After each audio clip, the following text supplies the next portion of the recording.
చాలా కీలకంగా వ్యవహరించి అన్ని విషయాల్లోని సమర్థవంతంగా రైస్ మిల్లర్ సమస్యల్ని పరిష్కారం చేయడంలో తీవ్రంగా కృషి చేసి ఇటీవల కాలంలో అకాల మరణం చెందిన పెద్దలు చింతా పాండురంగారెడ్డి గారికి ఈ సభ ఒక్కసారి సంతాపం తెలియజేయాల్సిందిగా అందరినీ 2 నిమిషాల పాటు మౌనం పాటించాల్సిందిగా కోరుతా ఉన్నాం.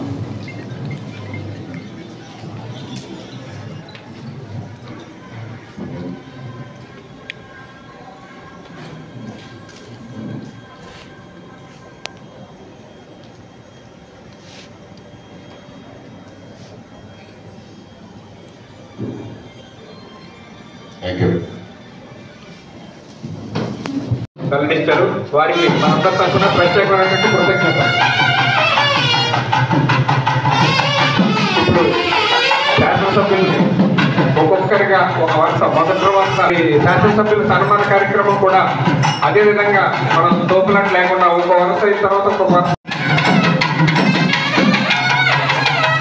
కార్యక్రమంలో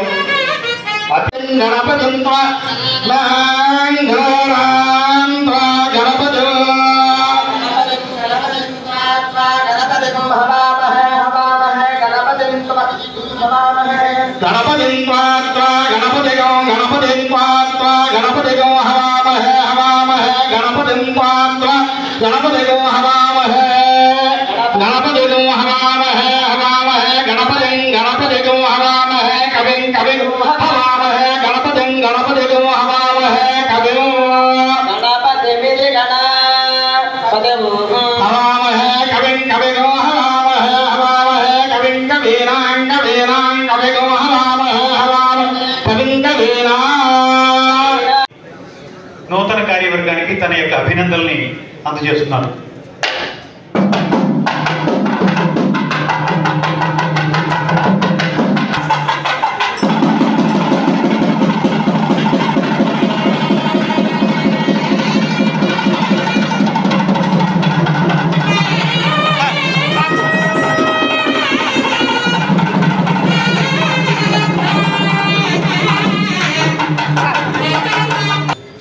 తూర్పుగోదావరి జిల్లా రైస్ మిల్లర్ల సంఘం అధ్యక్షుడిగా పదవీ బాధ్యత స్వీకరిస్తున్న వేళ అతి సామాన్య రైతు కుటుంబంలో పుట్టి అతి చిన్న వయసులోనే ఆర్థిక బాధ్యతలు చేపట్టి అచంచలమైన ఆత్మవిశ్వాసాన్ని మూటగట్టి అంచెలంచెలుగా రైస్ మిల్లు రంగంలో మా వెంకటరెడ్డి వ్యాపారంలో స్థిరపడాలనే కాంక్షతో చెట్లారెడ్డి కంపెనీలో సహాయకుడిగా చేరి వారిచ్చే జీతాన్ని పక్కన పెట్టి జీవితం కోసం నిస్వార్థంగా పనిచేసి ఎంచుకున్న వ్యాపారంలో ప్రతిభా పాఠవాలను కనపరిచిన ప్రజ్ఞాశాలి మా వెంకటరెడ్డి.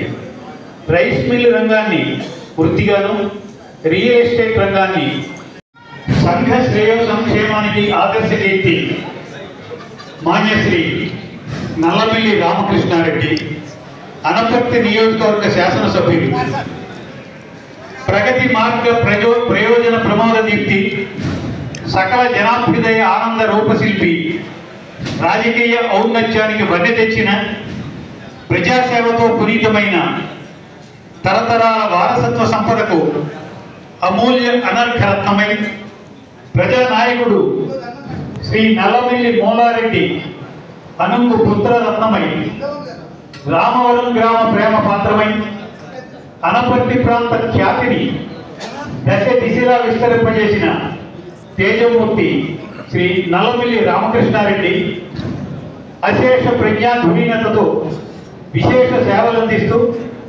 భవిష్య తరాలకు ప్రేరణగా రాణించగలరని ఆకాంక్షిస్తూ భగవంతుడు మీకు శక్తియుక్తులను, మేధా సంపత్తిని పుష్కలంగా ప్రసాదించగలడని విశ్వసిస్తూ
ప్లీజ్ అందరూ మీ మీ స్థానాల్లో కూర్చోండి. కేవలం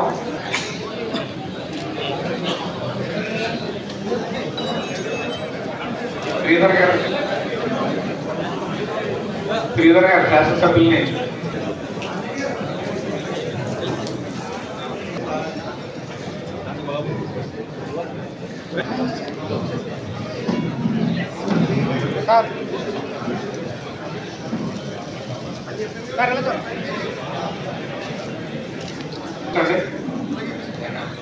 ఇప్పుడు శాసనసభ్యులు మన సందేశం ఇస్తారు.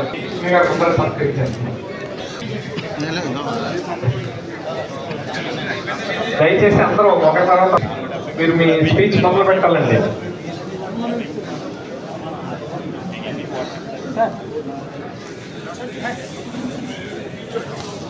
స్పీచ్ పెట్టారు, మీరు రావాలి, లేకపోతే గత 5 సంవత్సరాలుగా రాజానగరం ఏరియా రైస్ మిల్లర్స్కి సంబంధించి సరైన న్యాయం జరగలేదు అనే అభిప్రాయం వారిలో ఉంది. అది జరిగిన పొరపాటుని విశ్లేషించుకోవడం కన్నా ఆ పొరపాటు భవిష్యత్తులో జరగకుండా చూసుకోవడం అనేది నూతన కార్యవర్గం బాధ్యత తీసుకోవాలని కూడా ఈ సందర్భంగా తెలియజేస్తా ఉన్నా. అందరినీ సమన్వయంతో, అందరినీ ఆదరించి, ఎవరికి అన్యాయం జరగకుండా అందరినీ ఒకే దృష్టితో చూడాల్సిన బాధ్యత నూతన కార్యవర్గం పైన ఉంది అనేది కూడా ఈ సందర్భంగా వారికి తెలియజేస్తా ఉన్నా. అదేవిధంగా శ్రీనివాసరెడ్డి గారు చెప్పిన సమస్య 3-4 అసోసియేషన్స్గా తయారు కావడం వల్ల ఐకమత్యత లోపిస్తుంది అనేది, అది 100% వాస్తవం. మరి వీరందరూ సహకారం అందిస్తే నేను మిగిలిన శాసనసభ్యులతో కూడా మాట్లాడి అందరినీ ఒక తాటి మీదకి తీసుకొచ్చి ఐకమత్యంగా అందరం ముందుకు వెళ్ళే దిశగా మనం ప్రయత్నం చేద్దాం. తప్పనిసరిగా సఫలీకృతులు అవుతామనే నమ్మకం కూడా నాకు ఉందని ఈ సందర్భంగా మీకు తెలియజేస్తున్నా. ఎందువల్ల అంటే ఇవాళ చాలా జటిలమైన సమస్యలు ఉన్నాయి. ఈ జటిలమైన సమస్యలు ముఖ్యంగా మీకు సిఎంఆర్కి సంబంధించి అనేక బకాయిలు కూడా ఉన్నాయి, ఎఫ్సిఐకి సంబంధించిన బకాయిలు ఉన్నాయి. అదేవిధంగా రైతాంగానికి కూడా ధాన్యం బకాయిలు ఉన్నాయి. దాదాపుగా 1600 కోట్లు ఉంటే ఈ ప్రభుత్వం ఏర్పడి నెల రోజుల్లోనే కేంద్ర ప్రభుత్వ సహకారం తీసుకొని నాబార్డ్ నుంచి 1000 కోట్ల రూపాయలు తీసుకొచ్చి మొత్తం ఉన్న బకాయిలు 1600 కోట్లు ఇవాళ 1000 కోట్లు రైతాంగానికి జమ చేయడం జరిగింది అనేది కూడా ఈ సందర్భంగా తెలియజేస్తా ఉన్నాం. మనసు ఉంటే మార్గం ఉంటుంది అనే దానికి ఇవాళ రైతుల బకాయిలు చెల్లించడమే ఒక ఉదాహరణను కూడా ఈ సందర్భంగా మీకు తెలియజేస్తా ఉన్నాం. గత 5 సంవత్సరాలుగా ఏ విధంగా నిర్లక్ష్యం వహించారు, ఏ విధంగా సమస్యలపైన ఈ ప్రభుత్వం దృష్టి పెడుతుంది అనే దానికి ప్రధాన ఉదాహరణ ఇది. అదేవిధంగా ఇవాళ దాదాపుగా కాంట్రాక్టర్ వ్యవస్థ తీసుకుంటే చిన్న కాంట్రాక్టర్లు, పెద్ద కాంట్రాక్టర్లు అంటే గ్రామ స్థాయిలో పనులు చేసిన కాంట్రాక్టర్ల దగ్గర నుంచి పోలవరం ప్రాజెక్టు లాంటి వర్క్ చేసిన కాంట్రాక్టర్ల వరకు తీసుకుంటే రాష్ట్ర వ్యాప్తంగా 95,000 కోట్ల రూపాయలు ఇవాళ బకాయిలున్న పరిస్థితి. ముఖ్యంగా ఇవాళ రోడ్ల వ్యవస్థని ఎంతో కొంత మెరుగుపరిచి ముందుగా రైడింగ్ సర్ఫేస్ ఇంప్రూవ్ చేసి వాహనదారులకు ఇబ్బంది లేకుండా చేయాలనేది ఒక ప్రథమ కర్తవ్యం. దానికోసం ఆర్ఎండ్బి, పంచాయతీరాజ్ 2 డిపార్ట్మెంట్స్కి కూడా మొదటగా కాంట్రాక్టర్లకు ఎంతో కొంత పేమెంట్లు క్లియర్ చేసి ముందుగా ప్యాచ్ వర్క్తో మొదలు పెట్టాలనేది కూడా ప్రభుత్వం నిర్ణయం తీసుకోవడం జరిగింది. అదేవిధంగా సాగునీటి వ్యవస్థను కూడా తీవ్రమైన సంక్షోభంలోకి వెళ్ళిపోయింది. గోదావరి తీరంలో ఉన్నాం మనం. మనకి గ్రావిటీతో నీళ్ళు అందే చక్కటి అవకాశం సరార్థర కాటన కల్పించారు. అటువంటిది వాళ్ళ గ్రావిటీతో కిందకి నీళ్ళు అందని పరిస్థితిని చూస్తూ ఉన్నాం మనం. ఎక్కడికక్కడ తూడు కానీ సిల్ట్ కానీ పేరుకుపోయి చివరి భూములు కాదు, ఆయకట్టు మొదటి భాగంలో ఉన్న భూములు కూడా నీరందన పరిస్థితి ఏర్పడింది. దాన్ని కూడా ఇవాళ మొట్టమొదటిగా గోదావరి జోన్ అంటే గోదావరి డెల్టా, ఉభయ గోదావరి జిల్లాలు సాగునీటికి సంబంధించి ఇక్కడ తూడు తీయడం కోసం 20 కోట్ల రూపాయలు ఇవాళ ప్రభుత్వం కేటాయించి నిన్నటి నుంచి పనులు మొదలు పెట్టడం జరిగింది. మరి ఏదైతే మన ప్రాంతం అందరికన్నా ముందుగా ఆకుమళ్ళు వేయడం ప్రారంభం చేస్తారు. మొదటగా మనకు పెదపూడి మండలంలో ముందుగా ఆకుమళ్ళు వేసేస్తారు. అటువంటి పరిస్థితిలో మేము ఇంకా ప్రమాణ స్వీకారం చేయకుండానే రైతాంగం ఈ సమస్యను నా దృష్టికి తీసుకొచ్చినప్పుడు ఇరిగేషన్ అధికారులను అడిగితే వారికి దాదాపుగా 4-5 మాసాల నుంచి జీతాలు లేని పరిస్థితి, కాంట్రాక్టర్కి బిల్లులు పెండింగ్, ఎక్కడి నుంచి తీయాలో తెలియదనే సమాధానం అధికారుల నుంచి నేను వినాల్సి వచ్చింది. అటువంటి పరిస్థితుల్లో ఉపాధి హామీ సిబ్బందిని మాట్లాడి వారి సహకారంతో కొంతవరకు తూడు తీర్చి కొంత వెసులుబాటు రైతాంగానికి కల్పించడం జరిగింది. అదే విషయాన్ని బీజేపీ శాసనసభ్యులుగా ఉన్న మాకు చంద్రబాబు నాయుడు గారు ఒక రాత్రి డిన్నర్ ఇవ్వడం, అక్కడ సమస్యని వారి దృష్టికి తీసుకెళ్ళి ఇమీడియట్గా ఈ ఖరీఫ్ గోదావరి నీరు అందాలి అంటే ముందుగా వీట్ రిమూవల్ జరగాలని వారి దృష్టికి తీసుకెళ్ళడం, తక్షణమే మొదటగా 20 కోట్ల రూపాయలు వీట్ రిమూవల్ కోసం ఇవాళ మంజూరు చేయడం, నిన్నటి నుంచి టెండర్స్ పూర్తయి పనులు మొదలు పెట్టడం జరిగింది. ఈ విధంగా ప్రభుత్వం ఇవాళ తక్షణమే స్పందిస్తూ అందరి సమస్యలు పరిష్కారం చేసే దిశగా ముందుకు వెళ్ళడం జరుగుతూ ఉంది. ముఖ్యంగా మీకు సంబంధించి బకాయిలు చెల్లించాల్సిన బాధ్యత ఉంది. అదేవిధంగా రైతులకి మిగిలిన 600 కోట్లు కూడా చెల్లించాల్సిన బాధ్యత ఉంది. ఒక పక్కన మౌలిక సదుపాయాలు మెరుగుపరచాల్సిన బాధ్యత ఉంది. కానీ ఆర్థిక వ్యవస్థ తీవ్రంగా కుప్పకూలిపోయిన పరిస్థితిని మనం చూస్తూ ఉన్నాం. ఇవాళ కూటమి ఏర్పడడానికి కూడా ఒక ప్రధాన కారణం ఇదే. రేపు పరిపాలనలోకి ఏ ప్రభుత్వం వచ్చినా కేంద్ర ప్రభుత్వ సహకారం లేకపోతే ఒక్క అడుగు కూడా ముందుకు వెయ్యలేమనే ఆలోచనతోనే చంద్రబాబు నాయుడు గారు భారతీయ జనతా పార్టీతో పొత్తుకి వెళ్ళడం కూడా జరిగింది. అదేవిధంగా పవన్ కళ్యాణ్ గారు కూడా ఈ ఆంధ్రప్రదేశ్ రాష్ట్రాన్ని అంధకారం నుంచి రక్షించాలని కూటమి ఏర్పడడంలో వారు కూడా ప్రధాన పాత్ర పోషించడం జరిగింది. ఇవాళ ఎన్నికలు పూర్తయినాయి, కొత్త ప్రభుత్వం ఏర్పడింది.